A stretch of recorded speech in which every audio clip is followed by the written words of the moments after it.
个早起的民进党高雄市立委啊，全部集合来批评国民党柯志恩这个财政违分法的缺失啊。柯志恩的反击啊，伊讲嘛有对高雄市去争取预算啊。双方啊虽然是斗来斗去，但是啊，一想到这个 BLACKPINK 要来高雄演唱啊，大家真拄好，拢穿粉红色的。 中执会长蔡其昌则提出这帮联名粉红色的帽子，就是予民进党立委区议员提走，因为一套在党团大会为了响应 BLACKPINK 来台，发起粉红色的 dress code。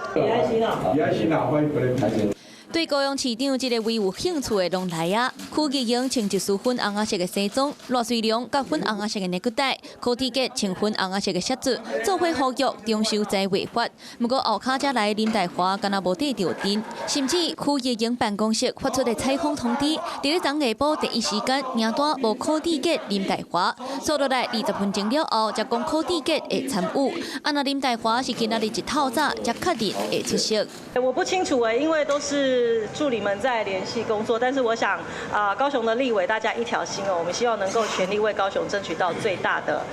利益。邱委员他有邀请跟我国会办公室联系，那这个是高雄的大事。中心无脱离高雄队，坐落来开始攻击，点出国民党立委柯志恩在违法版本的缺失。目前民进党已经提出修正案交予议事处，区议员嘛强调中修版本试算了后，比柯志恩替高雄加争取150亿的财源，多增加150亿，多增加250亿，我们都不是行政院，所以说呢，这些委员应该去跟行政院、你们的执政党去喊话。嘛，民进党是咧黑白讲，那伊的面顶衫嘛是粉红色的红调。只要能够跟大家一起共同来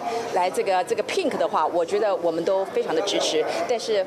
粉红色一向就是我很喜欢的颜色。跨党派高雄的立委身躯顶拢有粉红色，有的人甚至个尾头到尾拢是用行动来表达欢迎，嘛就有机会冲人气。